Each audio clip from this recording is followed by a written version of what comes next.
ಹತ್ಯೆ ಶಿವಕಾಂತ ಗೌಡನ ಹೇಯ ಕೃತ್ಯ. ಸವಿತೆಯನ್ನು ಕಳೆದುಕೊಂಡು ಹುಚ್ಚನಾಗಿ ತಿರುಗುತ್ತಿದ್ದಾನೆ ಆ ರವಿರಾಜ್. ಅದಕ್ಕಾಗಿ ಮಹಾರಾಜನಾಗಿ ಮೆರೆಯುತ್ತಿದ್ದಾನೆ ಈ ಶಿವಕಾಂತ ಗೌಡ. ಇನ್ನು ಮೇಲೆ ಅವನಿದ್ದಾನೆ ನನ್ನ ಎದುರು. ನನ್ನನ್ನು ಎದುರು ಹಾಕಿಕೊಂಡವರನ್ನು ಸುಮ್ಮನೆ ಬಿಡುವುದಿಲ್ಲ.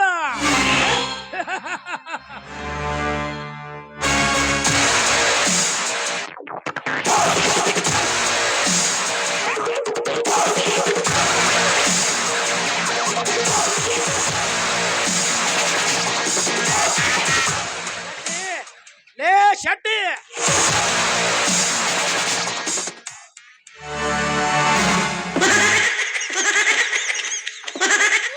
ಯಾಕೆ ಕರ್ದ್ರಿಲ್ಲ? ಯಾಕೋ ನಿನ್ನನ್ನು 2 ಸಲ ಕೂಗಿದರು ಹಾಗೆ ಇರುವೆ ಅಲ್ಲ, ಏಕೆ ಸೊಕ್ಕು ಹೆಚ್ಚಾಗಿದೆ ಏನು? ಏನ್ ಹೇಳ್ತೀರಿ ಗೌಡ್ರ? ನಿಮ್ಮ ಉಪ್ಪು ತಿಂದವನಿಗೆ ಈ ಶರೀರಕ್ಕೆ ಸೊಕ್ಕ ಹ್ಯಾಂಗ ಬರ್ತೈತ್ರಿ ಗೌಡ್ರ?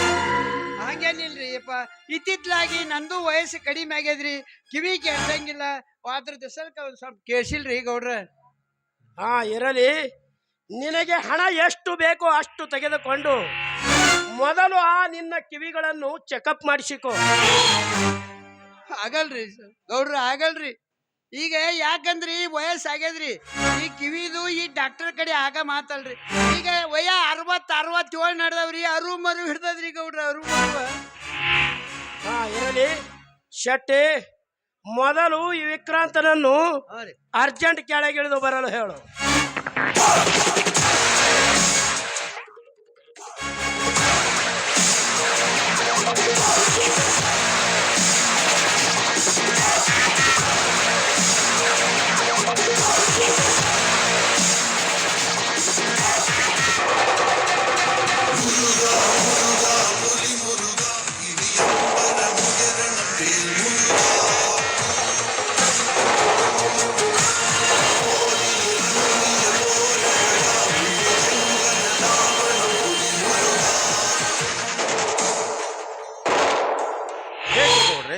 ಕರೆದದ್ದು? ವಾ ವಿಕ್ರಾಂತ್, ನಿನ್ನ ಹತ್ತಿರ ಒಂದು ಮುಖ್ಯವಾದ ವಿಷಯವಿದೆ. ಅದು ಯಾವ ವಿಷಯ ಹೇಳಿ ಗೌಡ್ರೆ? ನಿಮ್ಮ ವಿಷಯ ಅಸಾಧ್ಯವಾಗಿದ್ದರೂ ಸಾಧಿಸಿ ತೋರಿಸಲು ಸದಾ ಸಿದ್ಧ ಈ ವಿಕ್ರಾಂತ್. ನನಗೆ ಗೊತ್ತು ವಿಕ್ರಾಂತ್, ನೀನು ಎಂಥವನು ಅಂತ. ಸದ್ಯ ನೀನೇನು ಮಾಡಬೇಕಾಗಿಲ್ಲ, ಮಾಡಬೇಕಾಗಿರುವುದು ಒಂದೇ ಜವಾಬ್ದಾರಿ. ಯಾವ ಜವಾಬ್ದಾರಿ ಹೇಳಿ ಗೌಡ್ರೆ? ಈ ಜವಾಬ್ದಾರಿ ನೋಡು ವಿಕ್ರಾಂತ್, ಇದುವರೆಗೂ ನಾನು ನಡೆಸಿಕೊಂಡು ಹೋಗುತ್ತಿರುವ ಈ ಮನೆ, ನನ್ನ ಆಸ್ತಿಯ ಎಲ್ಲ ಹಕ್ಕುಗಳು ನಿನಗೆ ಒಪ್ಪಿಸುತ್ತೇನೆ. ಇನ್ನು ಮೇಲೆ ಈ ಹಕ್ಕುಗಳನ್ನೆಲ್ಲ ನೀನು ನೋಡಿಕೊಂಡು ಹೋಗು. ಹೇಳಿ ಗೌಡ್ರೆ, ಆ ಯೋಗ್ಯತೆ ನನಗಿಲ್ಲ. ನಿಮ್ಮ ಮನೆ ಕಾಯುವ ಕಾವಲುಗಾರನಷ್ಟೇ ನಾನು.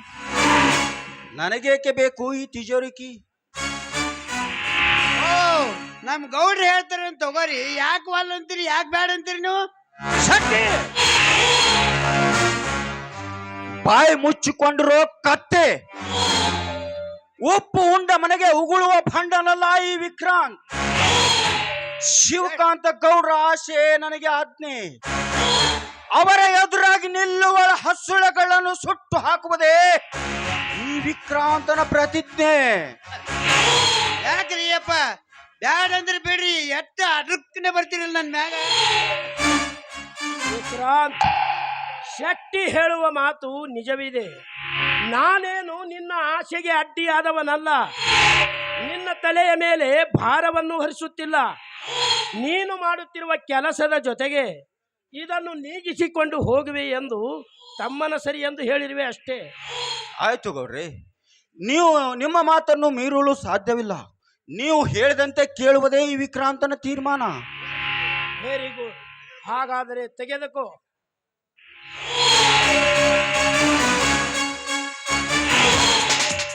ಹಾ ಗೌಡ್ರಿ, ನಿಮ್ಮ ಆಶೀರ್ವಾದ ಹೊಂದಿದ್ದರೆ ಸಾಕು, ಇಡೀ ಭೂಮಂಡಲವನ್ನೇ ತಿರುಗಿಸಬಲ್ಲೆ.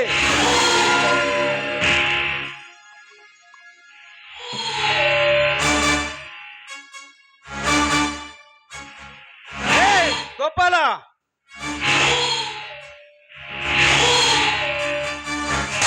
ಯಾರೀ ಶಿವ? ಗೌಡ್ರ ಮುಂದೆ ಪದ ಹಾಡುತ್ತಾ ಹೋಗುವೇನೋ ಮುಟ್ಟಾಳ? ನಿನಗೇನು ಕೆಲಸವಿಲ್ಲವೇನು? ಎಲ್ಲ ಮುಗಿಸಿನೇನ ಈಗ ಬಂದೇನು ಒಳಗಿಂದು? ಹಾಗಾದರೆ ಕಾರ್ ತೆಗೆದುಕೊಂಡು ಎಸ್ಟೇಟಿಗೆ ನಡಿ, ತುಂಬಾ ಕೆಲಸವಿದೆ. ಹಚ್ಚಿರಿ ಮಗನಿಗೆ ಕೆಲಸ ಇಲ್ಲ ಬಿಟ್ರೆ ಇಲ್ಲ ಚಲೋ ಚಲೋ ಹುಡುಗಿಯರ್ ಲೈನ್ ಹೊಡ್ಕೋದ್ ನಿಂದಿರ್ತಾನ್ರಿ. ಹಚ್ಚಿಬೇಕು ಮಗನ ನಿನಗೆ ಹಂಗೆ. ಲೇ ಶೆಟ್ಟಿ, ಅವನಿಗೇನು ಉದ್ಯೋಗ ಹಚ್ಚಬೇಕೆಂದು ನನಗೆ ಚೆನ್ನಾಗಿ ಗೊತ್ತು. ಉಗುಳ್ರಿ ಮಗ, ಅದನ್ನು ನೀನು ಹೇಳಬೇಕಾಗಿಲ್ಲ. ಉಗುಳ್ರಿ. ಅವನಿಗೆ ಮಾರಿ ತುಂಬಾ ಉಗುಳ್ರಿ. ಉಗುಳ್ಯಾರ ಅಂದ್ರೆ ಉಳ್ಳು ಕೇಳ್ಯಾರ ಅಂತಾನವ. ಅಂತ ಮಾದ್ರ ಹೋದನವ.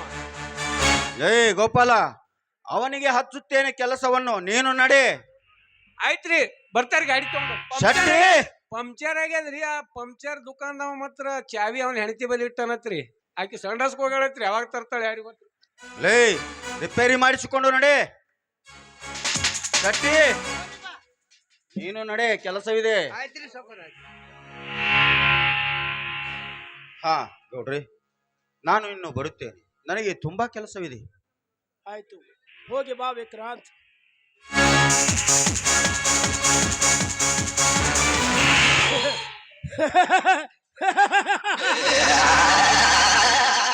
ರವಿರಾಜ್ ಹಾಗೂ ಶಶಾಂಕನ ಬಾಳು ಕಣ್ಣೀರಿನ ಗೋಳು. ಇನ್ನು ಮೇಲೆ ಅವನಿತ್ತೋದು ನನ್ನ ಎದುರು ನಿಲ್ಲುವ ಗಂಡು.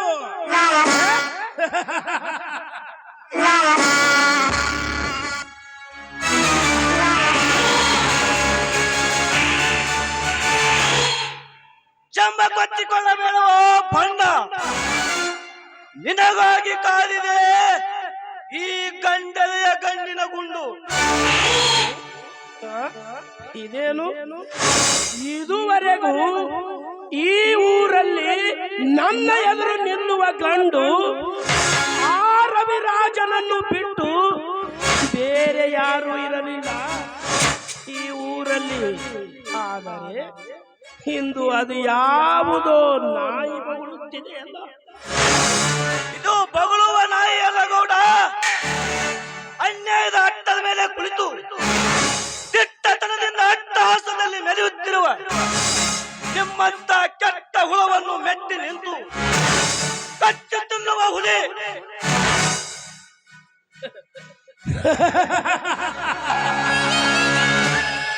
ಗಿರಿ ಗಗನಗಳೇ ಈ ಶಿವಕಾಂತ ಗೌಡನ ಧರ್ಮಕ್ಕೆ ಗಣಗಣ ನಿನ್ನಂತ ಚುಲ್ಲಕ ಬರೀ ನನ್ನನ್ನು ಏನು ಮಾಡುವುದಕ್ಕಾಗುವುದಿಲ್ಲ.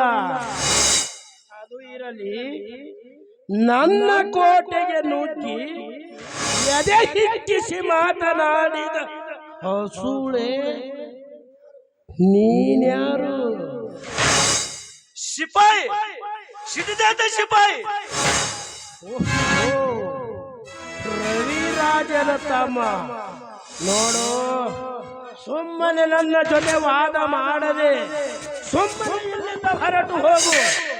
ಇಲ್ಲದಿದ್ದರೆ ನನ್ನನಿಗೆ ಆದ ಪರಿಸ್ಥಿತಿ ನಿನಗೂ ಬರುವುದುಂಟು. Be careful. ಎತ್ತರ ಹೇಳುವ ಹುತ್ತು ನಾಯಿ, ಬಾಯಿ ಮಾತಿನಿಂದ ಬಡಾಯಿಸುವ ಬಣ್ಣ ಕೂರಲ್ಲ ಈ ರಣಜಿತ.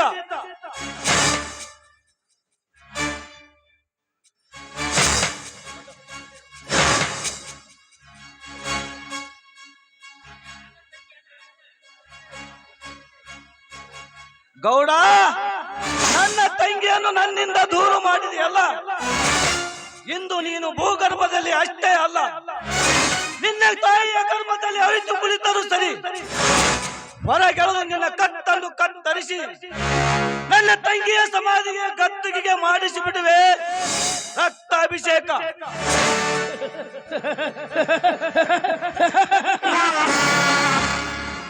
ಕನಸು ಕಾಣುತ್ತಿರುವೇನಲೇ ತೀರಬೋಕಿ ನಿನಗೇಕೆ ಬೇಕು ಈ ಸರ್ಪದ ಸವಾಸ ಸುಮ್ಮನೆ ಹೊರಟು ಹೋಗು ಇಲ್ಲಿ ಸುಮ್ಮನೆ ಹೋಗಲು ಬಂದಿಲ್ಲ Gowda,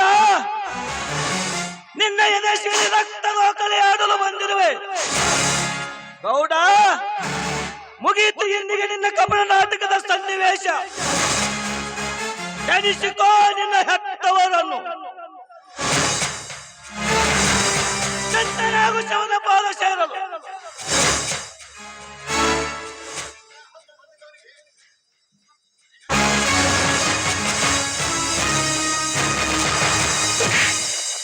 hands up mister Ranjit, hands up. ಈಗ ಏನು ಹೇಳ್ತೀಯಲೇ ಭಿಕಾರಿ ನನ್ನ ಮಗನೇ? ಒಳ್ಳೆಯ ಮಾತಿನಿಂದ ನೀನು ಹಿಡಿದ ಆಯುಧವನ್ನು ಕೆಳಗೆ ಬಿಸಾಕು, ಇಲ್ಲದಿದ್ದರೆ ಈ ನನ್ನ ರಿವಾಲ್ವರಿಂದ ಸುಟ್ಟು ಬಿಡಿ ನಿನ್ನ ಕೆಟ್ಟ ದೇಹವನ್ನು. ಈಗ ಎಲ್ಲಿ ಹೋಯಿತೋ ನಿನ್ನ ಪೌರುಷ? ಹೀಗೇಕೆ ನಿಂತಿರುವೆ ಬೆದರಿದ ಜಿಂಕೆಯಂತೆ? ಹೋಯಿತೇನೋ ನಿನ್ನ ಶೌರ್ಯ? ಹೇಳಿ ಅಂತ ಹೆದರಿಸಿದರೆ ಬೆದರಿದ ಚಿಗುರು ಅಂತೆ.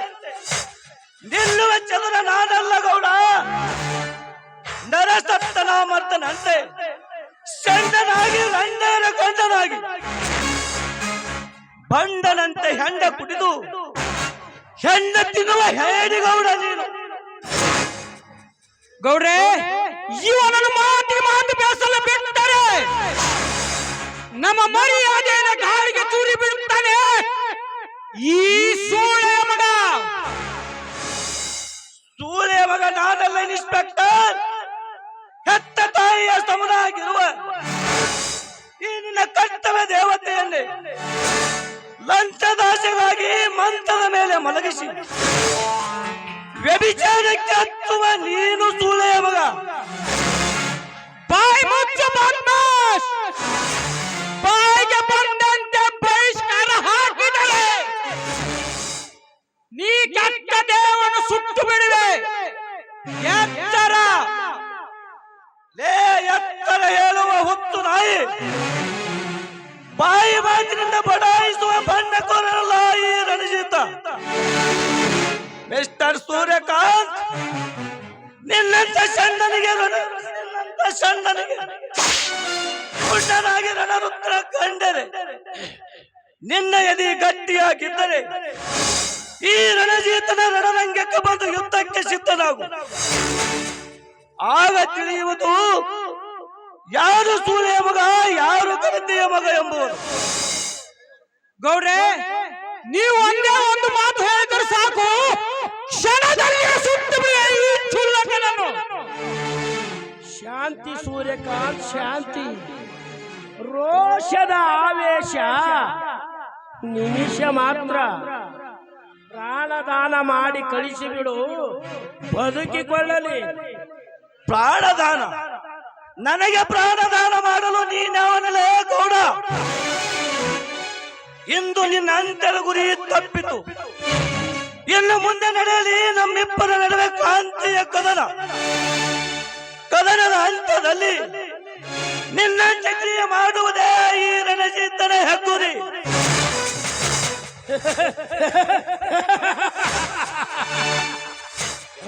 ಕುರಿಯ ಹಾದಿಯಲ್ಲಿ ಮುನ್ನುಗ್ಗಿದರೆ ಮುಕ್ಕರಿಸಿ ಬೀಳಿದ ಮಗನ ಎಚ್ಚರ. ಎಚ್ಚರದಿಂದ ನಡೆಯೋ ಹುಚ್ಚನ ತಮ್ಮ, ಇಲ್ಲದಿದ್ದರೆ ನಿನಗೆ ಅಪಾಯ ಕಟ್ಟಿಟ್ಟ ಬುತ್ತಿ ಎಂಬುದು ಮಾತ್ರ ಮರೆಯಬೇಡ. ಅಪಾಯ? ರಣರಂಗದಲ್ಲಿ ವೈರಿಗಳ ಮತ್ತು ಗುಂಡಿಗೆ ಹೆದರದ ಈ ಗಟ್ಟಿ ಗಂಡನೆಯ ಸಿಡಿದೆದ್ದ ಸಿಪಾಯಿಗೆ ಅಪಾಯ? ಲೇ ಪಪ್ಪಿದ ಕೋಳಗಳೇ, ನಿಮಗಾಗಿ ನಿರ್ಮಿಸುವ ನರಕ ಕುಂಡದ ದಾರಿ. ಮಿಸ್ಟರ್ ಸೂರ್ಯಕಾಂತ್, ನೀನು ಹಿಡಿದಿರುವ ಈ ರಿವಾಲ್ವರ್ ಸಮಾಜ ಸೇವೆಗೆ ಹೊರತು ಕರ್ಮ ರಕ್ಷಣೆಗಲ್ಲ. ನಾನು ಹಿಡಿದಿರುವ ಈ ಆಯುಧ 100 ಕೋಟಿ ಭಾರತೀಯರ ರಕ್ಷಣೆಗಾಗಿಯೇ ಹೊರತು ನಿಮ್ಮಂತ ಕುಲಗೇಡಿ ಕುಕರ್ಮಿಯನ್ನು ಕೊಲ್ಲುವುದಕ್ಕಲ್ಲ. ವಿದೇಶಿಯರನ್ನು ಸುಡುವುದಕ್ಕೆ ಆಯುಧ ಕೊಟ್ಟಳು ಆ ಭಾರತ ಮಾತೆ. ಆದರೆ ಸ್ವದೇಶಿಯಲ್ಲೇ ಇಂಥ ಹೇಷ ಸೂಳೆ ಮಕ್ಕಳಂತಾರೆಂದರೆ ಸದಾಶಿತ್ತ ಈ ಸಿಪಾಯಿ ಗುಡ್ ಬೈ. ಬರುತ್ತೇನೆ ಗೌಡ, ಬರುತ್ತೇನೆ. ಹೋಗು ಸಿಪಾಯಿ ಹೋಗು, ತುಂಬಿ ಬಂದಿದೆ ಮಗನ ನಿನ್ನ ಮರಣ. ಗೌಡ್ರೆ, ಸಂಚು ಮಾಡಿ ಹೊಂಚು ಆಗಬೇಕು. ಇದಕ್ಕೆ ನಾವು ಉಪಾಯ ಹುಡುಕಬೇಕಾದರೆ ಮುಂದಿನ ಅಪಾಯಕ್ಕೆ ಎಡೆಯಾಗಬಾರದು. ಅವಸರ ಮಾಡಿದರೆ ಅಪಾಯ ತಪ್ಪಿದ್ದಲ್ಲ ಗೌಡ್ರೆ, ಅಪಾಯ ತಪ್ಪಿದ್ದಲ್ಲ. ಕೇರ್ಫುಲ್ ಆಗಿ ವಿಚಾರ ಮಾಡಬೇಕು. ನೀವು ಹೇಳುವ ಮಾತು ಸತ್ಯವಿದೆ ಸೂರ್ಯಕಾಂತ್. ಈ ಚಿಗುರೆಲೆಯನ್ನು ಚಿಗುರುವುದಕ್ಕಿಂತ ಮುಂಚೆಯೇ ಚೂಟಿ ಒಗೆಯಬೇಕು ಈ ಚಿಗುರೆಲೆಯನ್ನು. ಸಂಚು ಮಾಡಿ ಹೊಂಚು ಹಾಕಬೇಕು ಗೌಡ್ರೆ. ಆ ಬಡ ಶಶಾಂಕನ ಬಾಳು 100 ಮಾನವಕ್ಕೆ ಅಂದರೆ ಮೊಳಗೆ ಹೊಡೆಯುವ ಪ್ರಾಯದ ಹೊಸ್ತಿಲಲ್ಲಿ ಕಾಲೆಳೆಯುವ ತಂಗಿ ಜ್ಯೋತಿಯ ಶೀಲ ಚಿತ್ತವಾಗಬೇಕು. ಅಂದಾಗ ಆ ಬಡ ಶಶಾಂಕನ ಬಾಳು ಕಣ್ಣೀರ ಕಡಲಾಗುವುದು. ಆ ಕಡಲಿ ನೌಕೆ ಶಶಾಂಕನ ಆದರೆ ಇದಕ್ಕೆ ಸಿಪಾಯಿ ನಾವಿಕನಾಗಲೇಬೇಕು. Very good Suryakant, very good. ಒಳ್ಳೆಯ ಉಪಾಯವನ್ನೇ ಹುಡುಕಿರುವೆ. ಹಾಗಾದರೆ ಮತ್ತೇಕೆ ತಡ, ಈಗಲೇ ನಡೆಯಲಿ ಆ ಕಾರ್ಯ. ಆ ಬಡ ಶಶಾಂಕನ ಬಾಳಿಗೆ ಬೆಂಕಿ ಹಚ್ಚಲೇಬೇಕು. ಆ ಬೆಂಕಿಯನ್ನು ನೋಡಿ ನಾವಿಬ್ಬರು ನಕ್ಕು ನಲಿಯಬೇಕು ಒಂದಾಗಿ.